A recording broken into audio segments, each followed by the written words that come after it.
Hi, my name is Desmond Ford, Technical Sales Engineer here at Meridian Audio in the UK. Here we have some examples of Meridian products from throughout the years. In fact, in this bottom left-hand corner we have a pair of products that predate Meridian.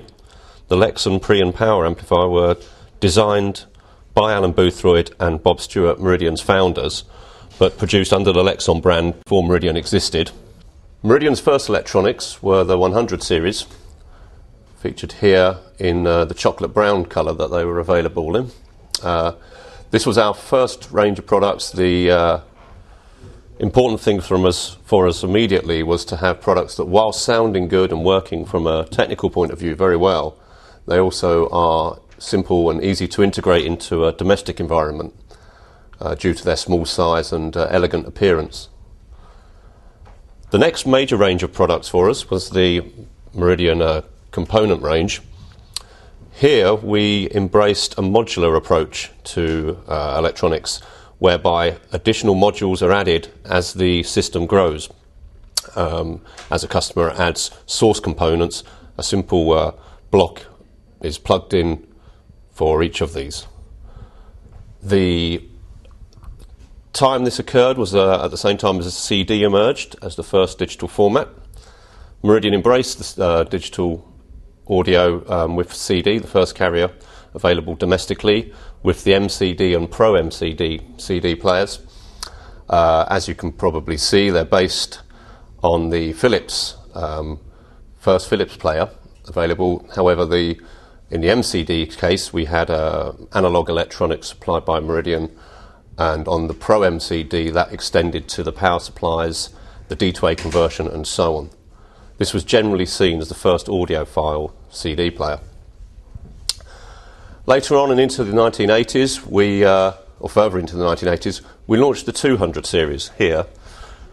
This was quite a big step from Meridian because it's the first time we included a microprocessor on board each component.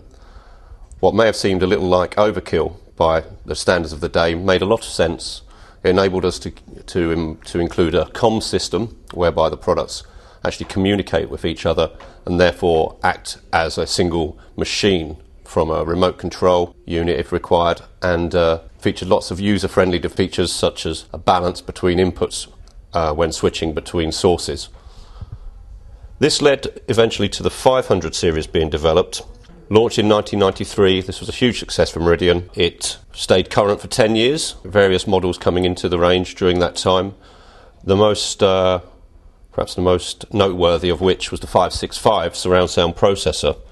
This was Meridian's, and in fact the world's first domestic digital surround sound processor.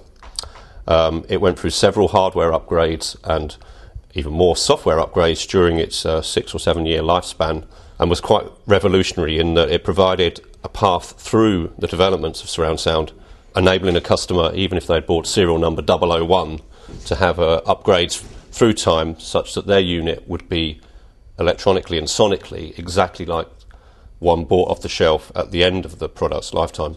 We adapted this range to launch the 600 series.